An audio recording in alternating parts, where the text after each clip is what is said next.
Good morning, everyone, or good afternoon, depending on where you are in the world, and welcome to APQC's April KM webinar, Assessment, a Tool for KM Survival. We're going to talk about the need to assess your KM program, about the tool that APQC uses for that, which is our KM Capability Assessment Tool, and how we see assessment as a must-have for KM programs, especially during periods of instability and rapid change, which I think we're all very familiar with these days. I went too far.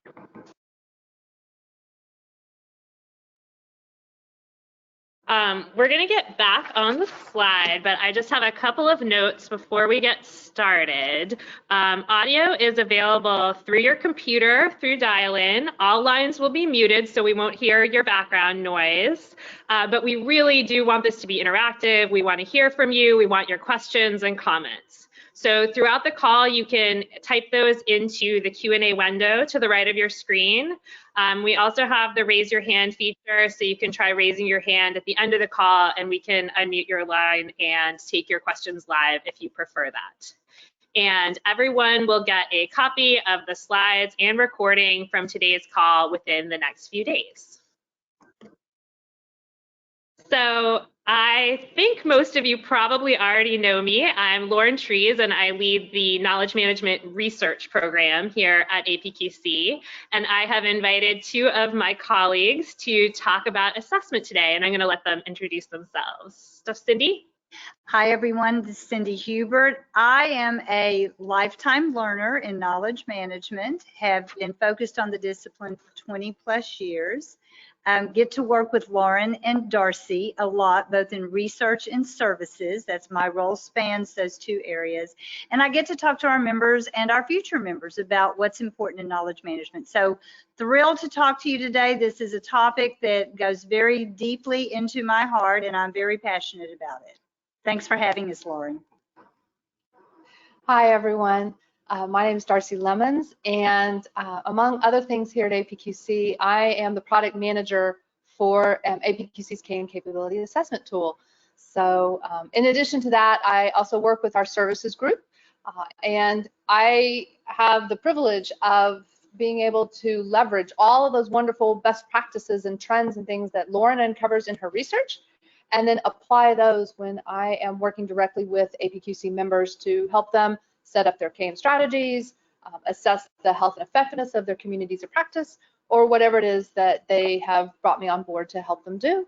And I also have the privilege then of working with Cindy Hubert. I bring her in quite often as we're talking with our members to do those very things, set up their strategies, talk about expertise location, help them figure out where they're going with regard to content management. So I am thrilled to be on this call with everybody today, and especially my two good friends, Lauren and Cindy. Thank you.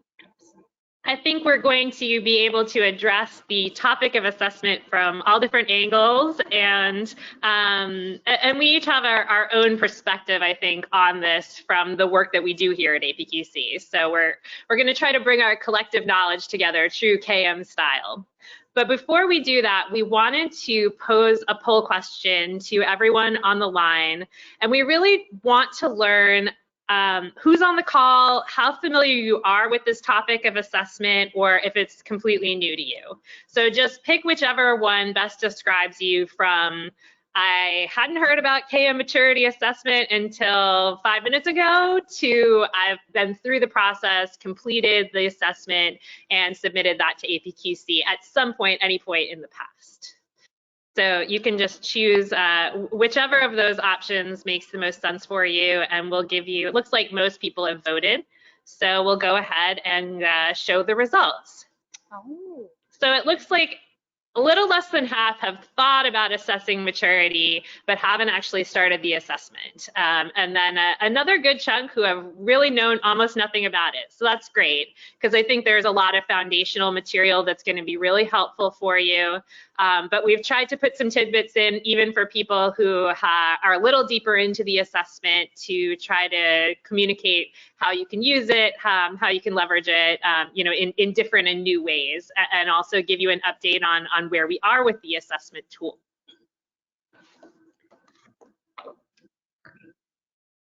Lauren, that was so good to see. I have to say, I feel like we talk about this all of the time, so this is fun to have a new audience here. Absolutely. And APQC has been helping KM programs assess their maturity for 11, 12, 13 years, a long time. And in that time, we've seen all these different ways that KM maturity assessment can help an organization. And we're going to talk through a lot of those use cases today and get really specific about the different kinds of value that it can provide. But as we sat down, the three of us, to plan for this webinar, we realized one of the reasons why we are collectively so passionate about this topic and why we're such terrible nags as we encourage KM leaders to go through the assessment process, both initially and if they haven't done it in a while.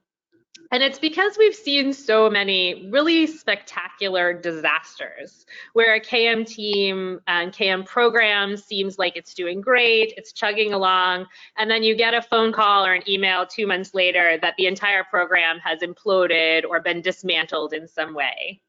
The program has funding, it has support from the business, everything seems great and it seems serene, but there are some clouds on the horizon or maybe just over the horizon where you can't see them yet, and nonetheless those clouds are barreling towards the KM program. And once in a while, those clouds form into a hurricane and they bust up your KM program so fast that you don't even realize it's happening until it's over. And this may sound really dramatic, and I have selected some dramatic photographs for this section, but it's actually really heartbreaking for us. And one of the common threads that we see across a lot of those programs is that they're really confident in their path. They're maybe not doing a lot of measurement because no one's asking them for that data. They're not undergoing regular self-examination, regular assessment to understand how they're progressing and what their gaps are. So something happens, a new CEO comes in, a merger is announced, the business environment gets turned on its head. And then all these things that felt stable and secure are anything but.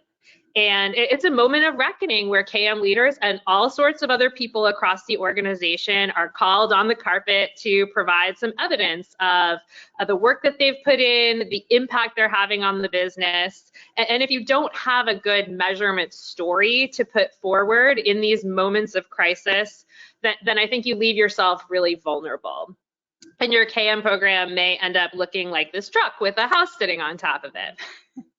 So I put forth a few scenarios that I think we've seen where this change happens. I wanted to ask you, Cindy and Darcy, what you have seen in terms of the things that can go wrong at this stage. Darcy, you want me to go first? Go. So Lauren, or is this your trucks that ended up under the house? That's the other way to look at it. But Lauren, thank you. Lauren and Darcy and I, about 2 years ago, started embracing the word disruption, because out of disruption, we feel like a lot of innovation happened. But I have to tell you all, this is not the type of disruption we want for your KM program. And Lauren's right. The first thing you'll hear coming out of the three of us mouth is, have you done an assessment of your program? Do you know what capabilities you have and what they look like? So here's what I think is always a little bit of a disaster in that, and I have to tell you, this is a story from Susan Pickles at ConocoPhillips, who leads the knowledge management effort out there. And she's been through her ups and downs. She will tell you that, as she has told the world, our KM audience that. But I was telling her about one of our KM programs that had really just started about 3 years ago and accelerated very quickly to level 4, 5. And I went, wow, these capabilities that are going. And she said, yeah, but would you let a 3-year-old drive your car? And she wasn't putting down the program. She was just saying, be careful, because maturity is one that takes time. It's like developing expertise, and you have to be able to ebb and flow with how your business ebbs and flows. And so we're always in a race to get to those higher level maturity, and we won't stop you from doing that. But then I hope this information we're going to share today is going to help you then evolve and sustain those efforts as you move forward. So that's my biggest one, Lauren, in terms of disasters, spectacular disasters. Darcy? Yeah, no, I agree with you, Cindy. You know, so often what happens, we see that rapid growth, right? So go from ground zero, we just started, you know, charted the KM team and put our strategy in place, and 3 years later, they take the assessment and find out, you know, they're level 4, level 5 maturity. The challenge, I think, oftentimes is they've moved so fast, they haven't solidified the foundation. And so they maybe skip a few steps along the way. One of those steps typically is the measurement step and or the assessment to go with that.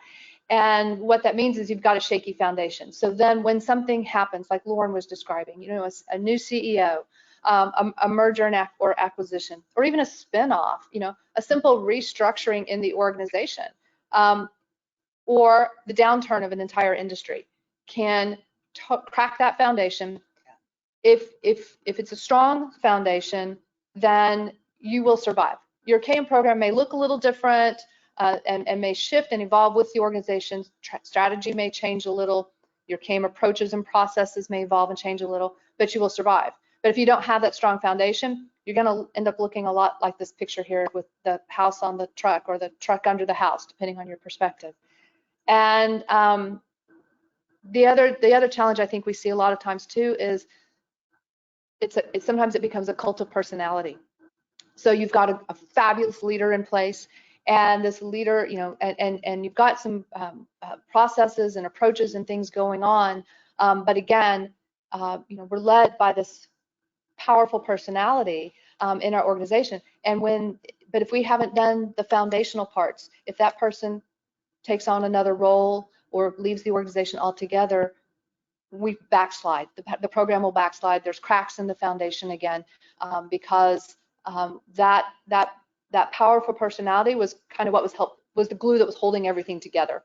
And our programs need to be able to survive regardless of our leadership, regardless of who's on the KM team or not, and so on. They need to be self-sustaining.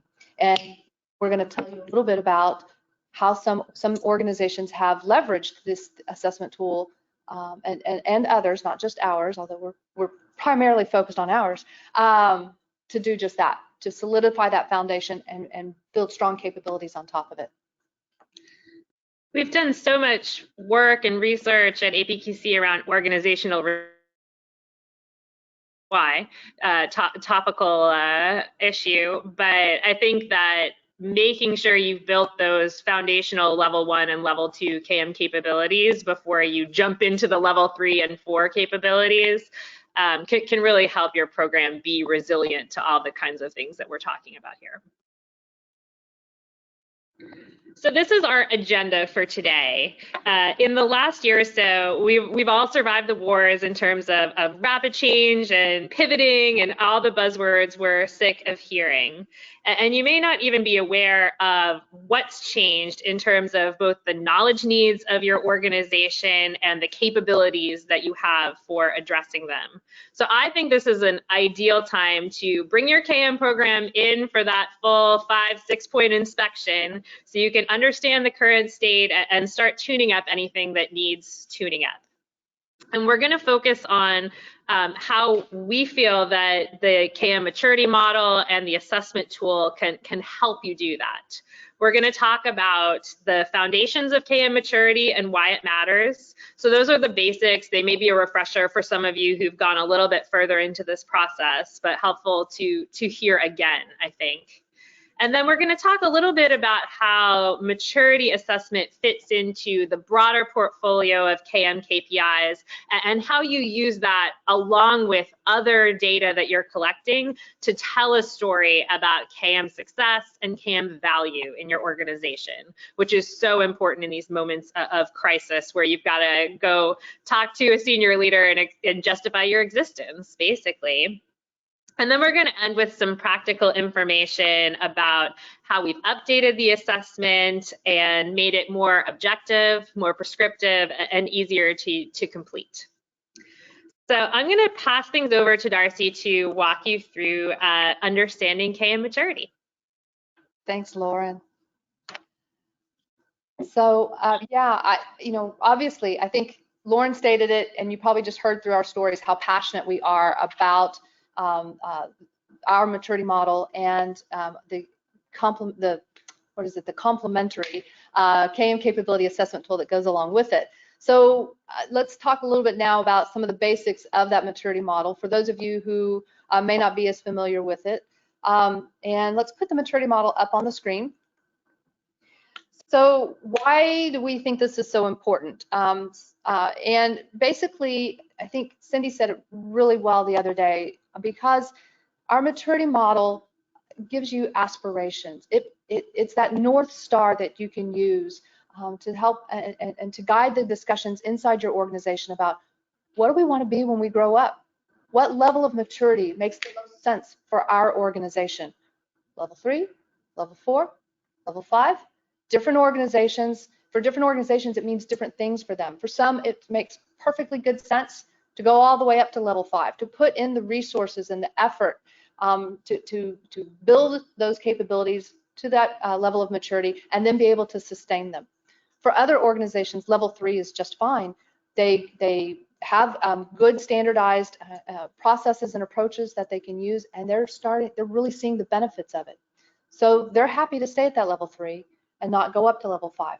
But the maturity model helps facilitate that conversation.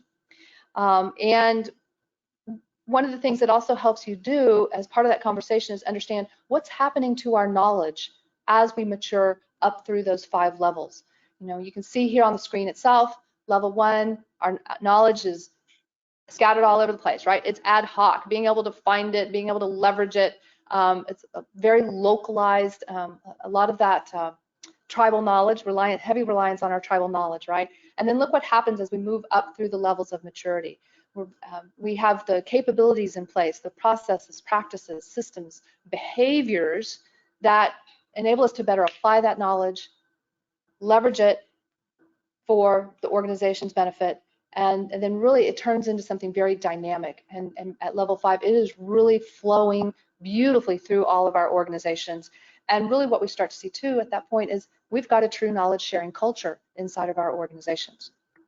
So I want to tell you a little bit more about each of these, each of the 5 levels. So on the next slide, what you see here, a little descriptor of each of the 5 levels in our maturity model. And we actually have a lot more information about these in our resource library, and we have some resources at the end of the session today to point you in that direction. But you can see here at level 1, that knowledge needs not recognized. And really what we mean there is that at some point, when you're a level 1 organization, at some point, there's a conversation that happens somewhere in your organization and people start to say, you know what, we've got a challenge here, and we need to be able to enable our knowledge to flow more smoothly from those who have it or from wherever it lives, what repository, what have you, to those who need it. We've got challenges with that right now. It's all over the place. We can't manage it, we can't access it, we can't find it to put it to good use, or at least not do so in an effective manner. And then on the other end of the spectrum, we've got level 5, right? And at level 5, here we have our KM processes, our KM behaviors are embedded in the enterprise strategy. They're really, truly a part of the culture of the organization, and it's become like breathing to us. It's just something we do automatically. We don't think about it anymore. And then there's level 3, and level 3 is a pivotal maturity level for any organization. And the reason for that is because it's really a milestone, right? In your journey towards KM maturity, when you get to level 3, what you start to see is a level of standardization that allows you to take advantage of these behaviors that you've now inculcated into the organization, of the processes, approaches, etc., that you've put in place. And really, it's become more systematic and more holistic in whatever part of the organization, potentially enterprise-wide, where you're applying your KM program. At level 3, what we see is that we move beyond that ad hoc, disorganized knowledge. It's starting to come together now. I'm not saying we're necessarily putting it all in one repository, but we've got processes, practices, we've got systems that enable us to connect the knowledge together, to connect people to that knowledge and content so that they can take some action, make some decision. And what we're starting to see at level 3 is organizations are better positioned to be able to integrate knowledge sharing and collaboration and the knowledge and content itself into the way they do business. So it's, I'm in my workflow and that knowledge is being pushed to me. So I don't have to think about where do I go find it. All of that starts happening at level 3. So it's a pretty momentous milestone for most organizations to get to. So let's talk a little bit about what are those capabilities that enable us to get from level 1 to level 5. So APQC has this nifty little thing called the KM Capability Assessment Tool. We affectionately refer to it as the KMCAT here at the center. And the assessment tool is complements our 5 levels of knowledge management maturity. And what it helps you do is assess your programs or your organization's KM capabilities and understand where are we in those 5 levels of maturity for each of these capabilities. We've organized the capabilities into 4 macro categories: strategy, people, process, content, and IT. And within each of those, you can see the respective capability areas. And we've covered the gamut, y'all. Everything from objectives and business case all the way over to our content management and our IT. We included people, because without people, doesn't matter how good our processes, systems, and approaches are, if we don't have people involved, engaged in using them, building them, improving on them, we're not going to get anywhere. And then we need our processes, because our processes are what enable that knowledge to flow, enable it to grow, and to help us create value. So we're passionate about it. Why should you be passionate about it? I'll let Cindy take up the baton from here. Oh my gosh, they said, you take this section, and I said, okay, well, I can do it really faster. Why does maturity matter? Because I said so. But some of you don't know me well enough for me to get by with that. So look, we got really lucky early on in our journey. We had an independent researcher and PhD candidate, who is now Dr. Mike Yokel, come to us and say, God, you're collecting this great data, and have you thought about, correlating it to all this stuff to prove its value? And we said, no, but don't you want to do that as part of your dissertation? And he did. And what he did was he correlated our data to external performance. He looked at return on assets and return on sales, found that the data showed that organizations that had organizations with more mature knowledge management capabilities and programs had 2 times better performance. That was enough for us. That was at the very start of all of this. And so we propelled to look at other things. And Lauren did a really good thing, and we'll go to the next slide. She did a really good thing when she came on and started leading our research, because she really began to challenge us, saying, well, how are people using this? What are they doing with it? Why does it matter? So this is really, I think, just a couple of good categories for you to look at, because most people, when leaders look at the maturity model and kind of go through that explanation that Darcy just took you through, the very first thing they say is, well, we want to be a 5. And I think you have to say, okay, that sounds great, but they don't at that time realize what it's going to take. So what you do with it as a guide or as a communication and buy-in tool for change management really does matter. And this is what people are doing with it. So whether it's to, and this can be at any level. I'm going to kind of show you a picture in a minute of what that might look like for you, but all the way from decision making to a framework for guiding us to that North Star. I know at our friends at U.S. Army Corps of Engineers in their Southwest Division, they do a phenomenal job of assessing themselves, their capabilities at the division and district level. And then they build a very, very robust action plan that says, these are our gaps. How do we prioritize those? And which ones are we going to close? Which ones are realistic for us to close this year and will matter and make a difference? Because the why is always important. Someone's always asking about budget and resources, and you have to be able to respond to that. And Lauren's going to talk a little bit more. Then, not to mention, why it matters, because guys, it's about engagement and getting people participating in your system. That is your holy grail of people participating in knowledge management activities and approaches. So what the model provides you in the assessment is a way to begin that communication, to be able to do a comparison, a contrast, a gap analysis, to measure progress. We see a lot of organizations put the assessment itself on their dashboard to say, we're going to show how we're running efficiently and how we're maturing our KM capabilities. So those are very important. And then not to mention, when you look at this, the bottom of tool for communication and buy-in, just to create a shared picture of where you're going, and you've got that common vision going forward. So the next slide really shows what this might look like when you get to, so I'm starting all the way from, we don't have much of anything, we're just now thinking about that, as our poll showed, to, well, how do we really get our arms around this? Because that's really hard to get. Where do we start? You're going to start with some critical knowledge, you're going to start with a good strategy, and you begin thinking about above the flow activities. What are we going to do as part of our governance, our strategic development of our plan, our engagement of our leaders to get resources and support, and helping us prioritize those areas, so as we move up in this journey, we begin that formality that comes when you get to level 3. And I love this graphic because look, it shows a little bit of backsliding. Darcy just said that a minute ago.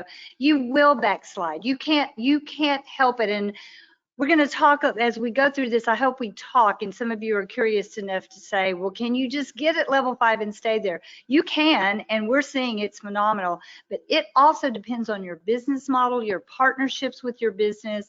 And so that's where you want to start looking at this as your journey map to help you understand what's going on, and then continue to showcase successes and lessons to say, here's what we've learned, here's how our business has changed, we got to change too, that's going to take us back here, but we're going to keep moving forward.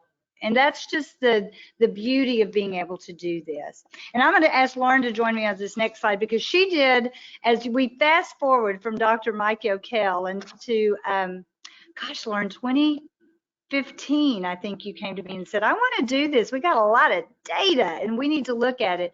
And she began to look at the drivers or the accelerators of moving forward. Say a little bit more about this chart, Lauren. Sure. In the context of the Accelerators project, we really looked at some of the foundational level 1, level 2, occasionally level 3 capabilities that are drivers of higher level capabilities. So what are the things that you really need to have to put in place in order to make you much more likely to achieve some of the most desirable higher level capabilities? And the regular assessment of KM maturity, so not just doing it once, and maybe you don't need to do it every year, but doing it on a routine basis that makes sense for your business, and then taking those results and doing something with them, we find to be a really strong driver around things like standardization, alignment, enhancement of your KM capabilities, and expansion of your KM scope and charter. Yes. So it really forces you to scrutinize and recalibrate the focus of your KM program on a regular basis, which really helps you stay aligned to your business strategy, embedded in current business processes. Because it helps you with that root cause analysis, it really helps you identify and address barriers to knowledge sharing, which is one of the biggest problems for KM programs that we see. And really helps give you objective data to support where you need to expand, where you need to enhance, maybe where you're like, look, we can't get any further on the assessment unless you give us more resources, you give us more support, you buy this new technology package, whatever it is. So it really makes you in better positioned to expand and enhance in line with emerging opportunities, growing demand, new needs within the business. Thank you so much. So, and look at right in the middle, the barriers. You've done so much research in that. We've identified top 10 with advanced working groups, you continuously ask that questions. And that we never saw barriers addressed better than they were last year when we all went into a global pandemic. It was really interesting how some of the barriers we have tried to address for years from a knowledge flow, knowledge sharing, transfer perspective, all of a sudden got taken down because of where we were. So that is one of the main, you know, you can come, change management is a huge driver, it's a huge accelerator, but get out of your plans, you need them, and get to where people are. You have to meet them where they are and get things out of their way so they can participate a little bit more easily. Measurement tends to be another one of those barriers, Lauren. Let me just pass that baton back to you again. It's true. Whenever we've done research on the cumulative level of maturity, I think change management and measurement are always our lagging areas. Isn't that right? Yes.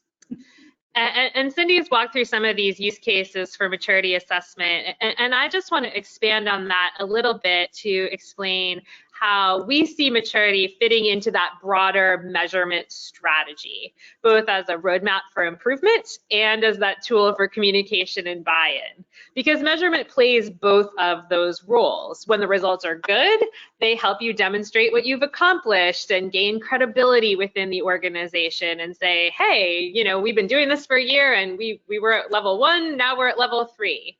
But when the results are less great, they help us clarify the areas to focus on, the improvements we need to tackle. So they're really important when they're good and when they're not so good. And we can think about measurement in 4 broad categories, or at least that helps me because there's so many different ways to measure what we do in KM. The first one is around activities. So how much KM is happening in terms of the volume of knowledge that's being captured, shared, and reused, and the extent to which people are participating, number of users, traffic, usage of content, all those kinds of things. And then that really needs to be balanced, in my opinion, by some process measures. So maybe you're doing a lot of KM, but how well is it working? Are the approaches efficient? Are they effective? Because you can be capturing 400 lessons learned, but if they're not high quality and nobody's using them, then you're not actually generating any value. So you might have some measures around the quality of your content, or certainly user satisfaction is a helpful proxy here in the process category. And then the third category is what we've been talking about today, maturity. And those types of measures give you that big picture view of the strengths and weaknesses of your KM program and how it's progressing towards its goals over time. And then finally, you have value measures. And those show you how KM activities impact the business through things like cost savings, cost avoidance, shorter cycle times for projects, better customer satisfaction, safety, quality improvements. You can pick whatever North Star you want in terms of business value.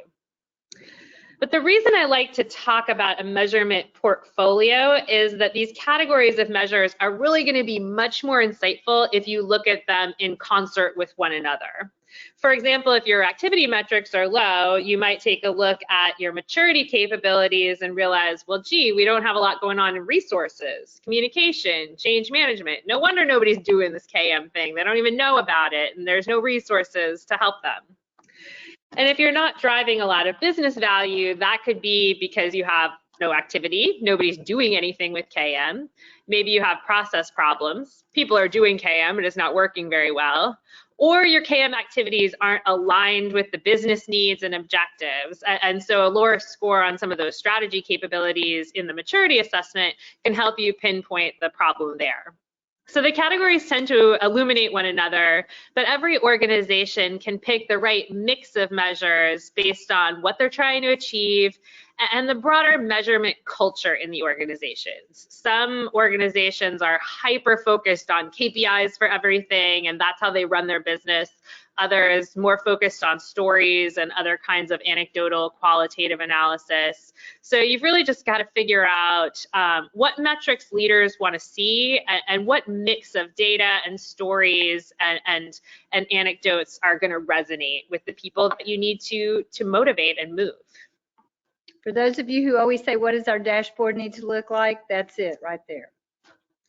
So I've got a couple of examples that I want to talk about how maturity assessment fits into a broader measurement portfolio. This first one is from PTTEP, which is the National Upstream Oil and Gas Company of Thailand. And they've participated in the capability assessment 4 times now, I think, starting in 2011. And each time they've been able to use that data for exactly what we're talking about, to communicate gaps to senior leaders and functional groups out in the business. And it really becomes a rallying cry to drive improvements. Hey, we're here, we want to get to this place, we need to do these specific things. And that really resonates with their leadership and some of their functional management. And so they were finally able to achieve level 3 for the first time in 2019. But that's not the only data they're collecting. They combine that with data and analytics, activity measures to understand end user trends, and also value metrics to look at what they call the benefit values of KM out of each of their projects. So where KM has allowed the organization to save money, avoid costs, and mistakes, do things faster and better. So when you look at maturity and value in the same frame, I think you start to see how one drives the other, which helps feed back into your KM business case in a really helpful way. So the next example is from Cognizant, which does IT and technology consulting primarily. And this is a very metrics-driven organization. I mentioned that measurement culture piece earlier. And they've actually developed their own KM maturity index, which is really a mix of activity metrics, process metrics, and even value metrics. And you can see some of those here. They've got user penetration and amount of content. Those are kind of your activity metrics. And then you've got things like content relevancy. That's going to be a process metric. And then they have things around their accelerators, which are certain high value content that they think reduces the cycle time for projects when it's reused. So looking at the percentage of projects that are using that content and reporting benefits in terms of saved time and saved money on those projects. So in addition to all of that custom maturity index measurement that they're doing, they're also using tools like the APQC assessment, and that allows them to calibrate that internal index that they have with some objective external data and ensure those two things remain aligned with each other. Then the final example that I wanted to share is from NATO. And this is a culture that's a little bit less driven by those metric KPIs. They do track activities, but they're focused more on employee survey data showing satisfaction and value from KM, as well as the APQC assessment. And I think the assessment can be particularly powerful to those programs that are in organizations that have a little bit looser measurement structure, because it gives you some objective numbers to communicate to leaders. And I included this quote from their senior IKM manager here. That knowledge management is often seen as something that's intangible, and the assessment has let them see these numbers and make the intangible tangible. And I think that that's just a powerful use case for how you can leverage the assessment as well. Very good. Lauren, the other way that I've seen it used, and I just want to call this out, a couple of organizations that we've had the pleasure of working with, is when you have a real federated model or a hub and spoke model, so you have a lot of knowledge management efforts going on. You may have different people leading various parts of the business and KM in the business. And so NASA and U.S. Army Corps of Engineers both use this as an internal benchmark and an exercise to really bring people together. So they take multiple assessments across the various groups that are doing knowledge management and leading it either in their divisions, their districts, their units, wherever they happen to be.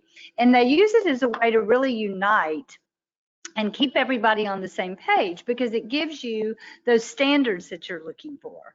And it really helps bring people together to share best practices, learning. We've seen a lot of their approaches and capabilities accelerate across the various units that are doing different things just by way of sharing best practices and what they're learning. People are able to adopt, adapt, and apply very, very quickly. So if you have that type of federated model, Don't forget to use that for this. It'll take a little coordination, but as Darcy talks a little bit earlier, it's been modernized, so it's a little bit easier to use, and we hope that people will do that.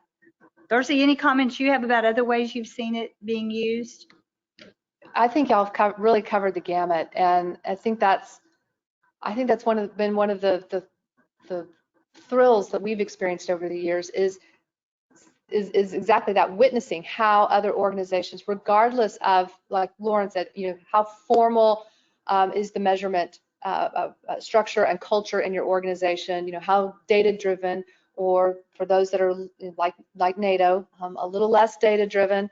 Doesn't mean they don't want some numbers, but that's not the be all end all. And then seeing how organizations like our friends at the Army Corps of Engineers and NASA, the way they have leveraged that, as you said, to benchmark internally, to share best practices and lessons learned internally, and to help raise every unit's KM capability and maturity levels up has been very, very powerful. So let's talk a little bit about what it means to participate in this this new modernized 2.0 version of our KM capability assessment.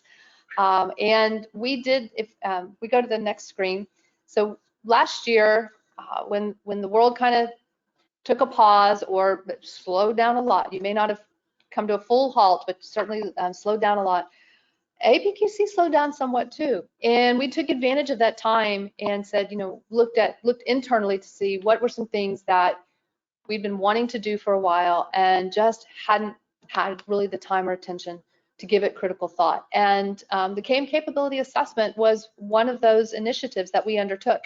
The assessment, which we launched the maturity model in 2008, and I think the assessment was like 2009. It was like back-to-back years, right? And it had not changed from 2009.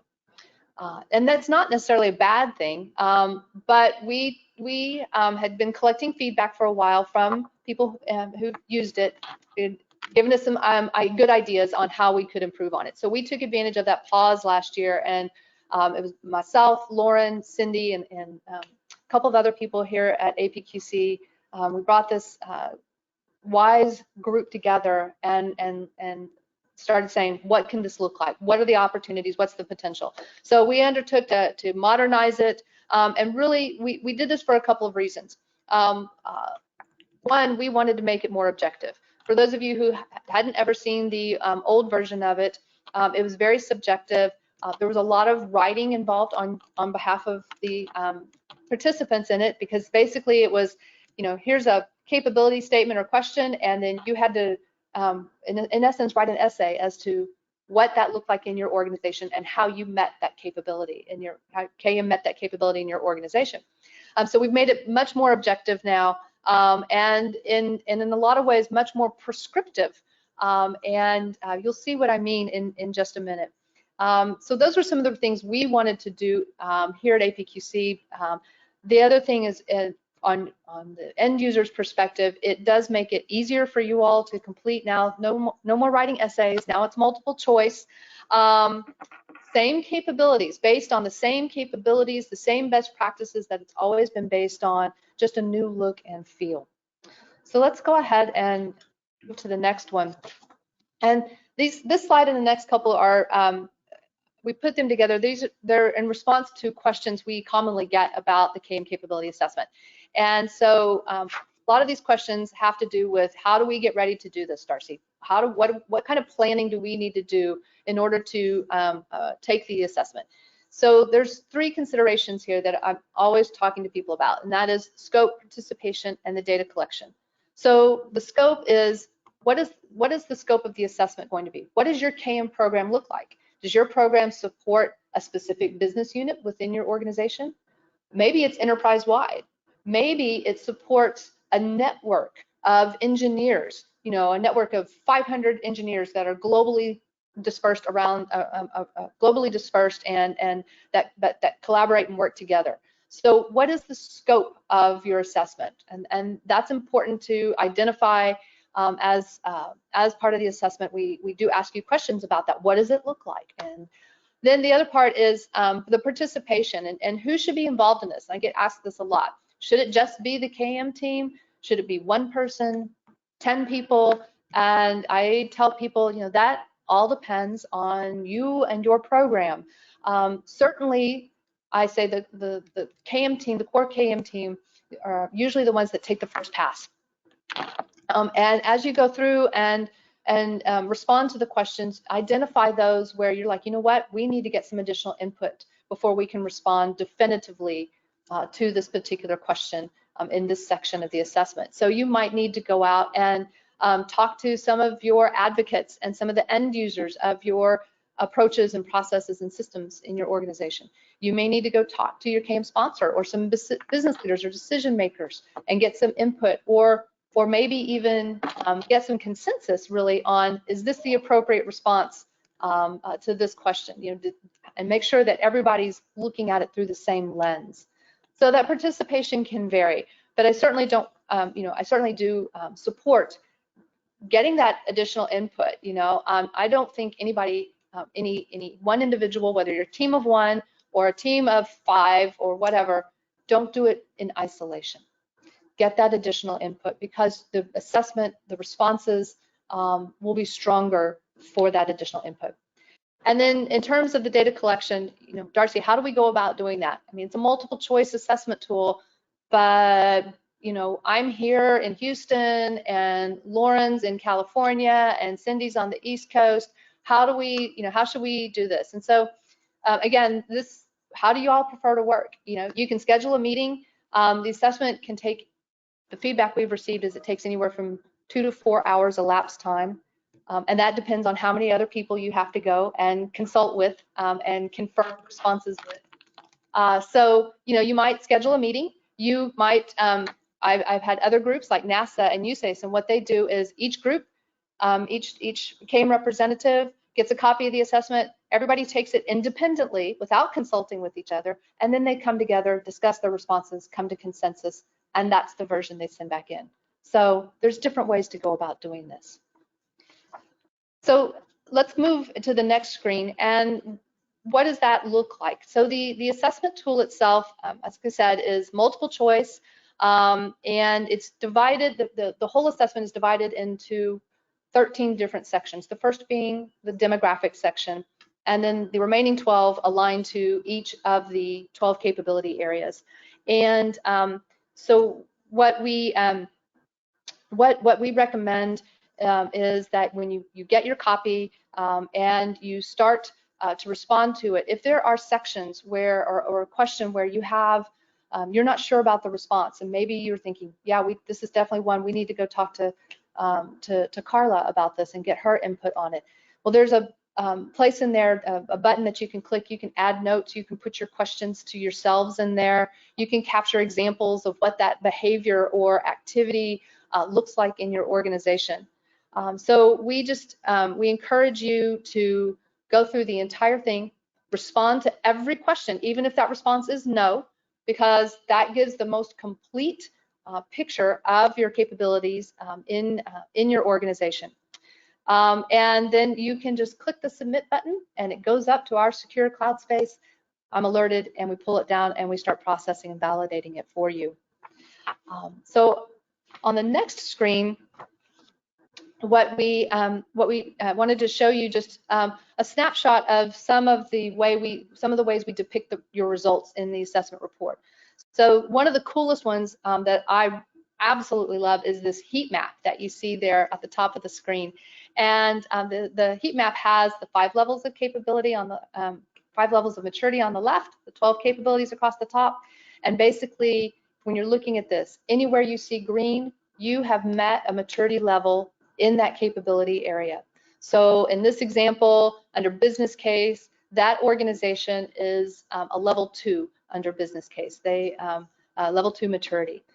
Yellow, we're giving you partial credit. You haven't fully met the capability there, but there's some activity going on. We want to recognize that you've got something going on in that area. And then red is opportunities for improvement and where we have a lot more work to do, to be quite honest. We also provide the same data in bar charts. We've got a table there with the actual numeric maturity levels listed out, and it shows how you compare to an aggregated set of all the participants who've completed the assessment tool to date. We also have other charts that show an industry comparison, regional and revenue comparisons, and then the last piece of it in the report you get is a detailed view of your organization's responses to all the assessment questions compared to how, again, a blinded aggregated participant set responded to those same questions. So you can see, am I on track? Are we, responding to the same way the majority of other participants are, or are we lagging a little bit behind? And again, an opportunity for improvement. Okay, I think that's the last real content piece we have here. This final slide, I hope Lauren doesn't mind, I'm just going to keep going. Lots of resources available to you all in APQC's online resource library at apqc.org. We encourage you to check them out. First of all, first top link there, right to the assessment tool, right? And I'm sure, hopefully there's a lot of you out there who are like, I really want to get into this now. They were asking questions. And then with some other resources there on just articles on how to determine the maturity of your program. Takes you through some of the same material here, a little bit more detail in terms of our 5 levels of maturity and how we define those and the 12 capability areas. And certainly we have some great examples in our collections here. I especially want to point you to the 2 collections on excellence in knowledge management, our collection from 2019, and then the newest one from 2020. Some great examples on how other organizations have what their KM programs look like and how they've leveraged the assessment to help enhance their programs and capabilities. Lauren, I'm going to turn it over to you to wrap us up. Absolutely. Yeah, and I think that's a good summary. In addition, we've got detailed information about each of these capabilities, whether it's business case, objectives, and how to build your maturity. So we try to combine the assessment with some information once you take it and realize, oh gosh, we don't have any change management. How do you get to the next level? What do we do? So yeah, we're not going to leave you stranded on that front. So I think we've got about 10 minutes for questions, and we've got a bunch of good questions that have come in. There's one kind of operational question about the assessment that I wanted to start with, Darcy, which is, why is consensus important when you're taking the assessment, and is that consensus among different management levels? So I think if you can just clarify that piece, that would be great before we get into some of the bigger picture.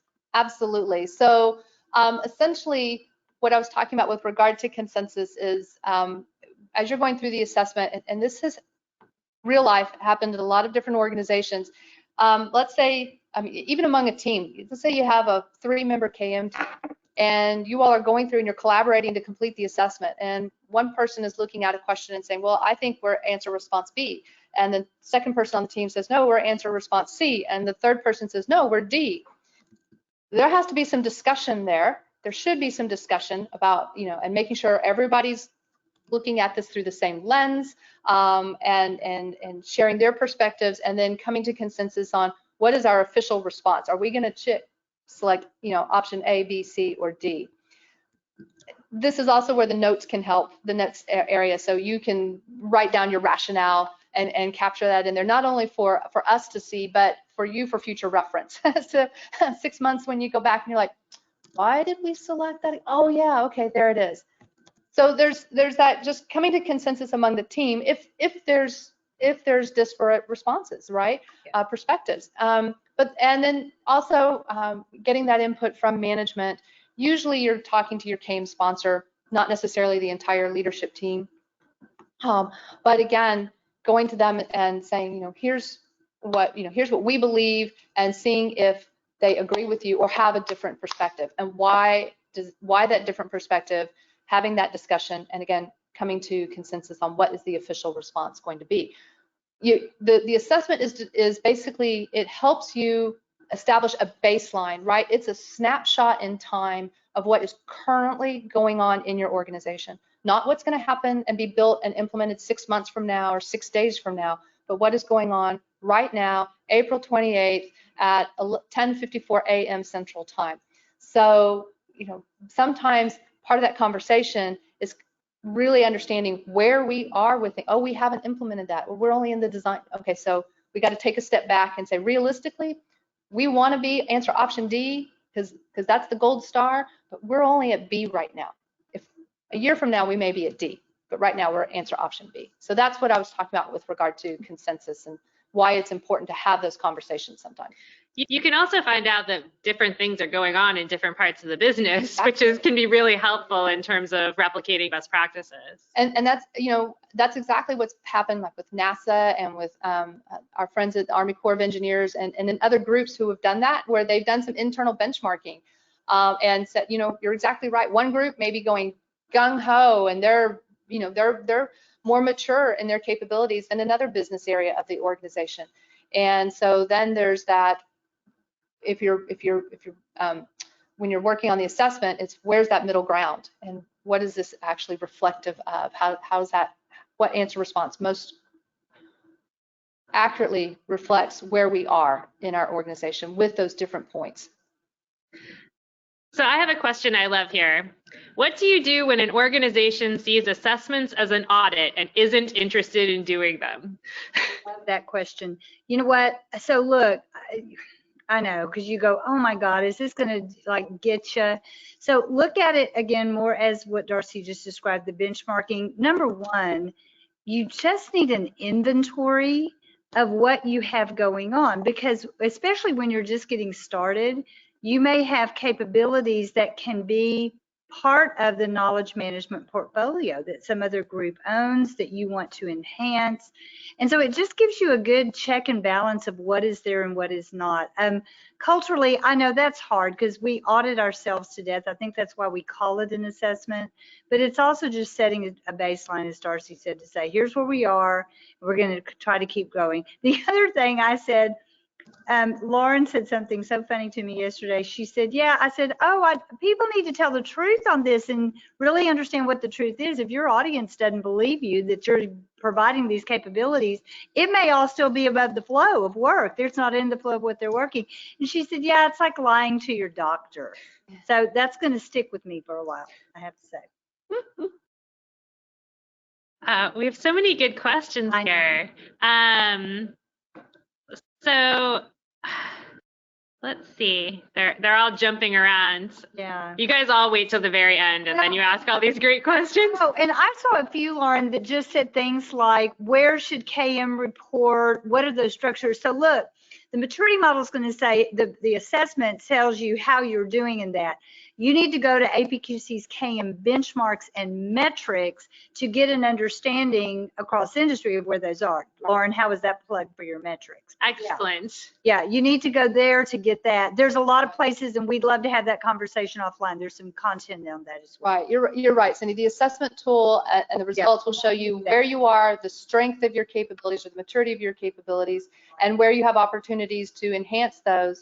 But the benchmarks and metrics survey is going to give you more information about where organizations, KM reports into organization, the number of FTE on a KM team, budget metrics and things like that. That information comes from that benchmarks and metrics survey. So they complement each other. The two together, I highly advocate you do both of them, because the results of both of them together are really powerful, going to help you make a very powerful business case, either to jumpstart your program or to take it to the next level in your organization. Yeah. So I have one question I want to end with, which is, what is your perspective on the relationship between the organization's KM maturity level and its digital transformation? Are those organizations with a higher level of KM maturity more likely to succeed in digital transformation? Wow. And I'm going to kick us off because I've been thinking about this. We've been doing a lot of research on the strategic outlook for information management and search. And I was talking to Alana Centro on our podcast about enterprise search and asking her, what do you as a vendor like to see going into an organization to know that that search implementation is going to be successful? And she said, well, we love to she said a couple of things, but we love to see that they have a knowledge management team, because we know that there's somebody who has that strategic outlook to understand the business needs and translate those business needs to the IT team internally and externally who's building those capabilities, and who also understands how all those different systems and capabilities fit together. So I definitely think that they can track together, though obviously you can build a lot of KM maturity without Absolutely. really slick IT. I mean, it's all about matching the technology to your process and what you actually need. I'll build on what you said, just a very short answer. Look what happened last year. Those organizations who had more mature KM programs and good capabilities were able to take advantage of the digital a lot faster. They were already there, and they were able to spin on a dime and really support the organization. So it did matter. Absolutely. There's a lot of synergies to be gained, and especially if the two can partner up together. I'm not saying that KM has to be responsible for the digital transformation, and I'm not saying that the digital team should be responsible for KM, but there's a beautiful business case for the two of them to partner up, work together for the betterment of the organization. Successful. So I know we had more questions. We will follow up with all of you individually. I'm so glad we did this call. Thank you, Cindy and Darcy, for joining us. And I hope you all will join us next month, where we are going to have some of our Excellence in KM 2021 winners here for a KM show and tell. So I think it's going to be really fun. Thank you, Lauren. Thank you, everyone. Thanks, Take care. Bye, everyone. Bye.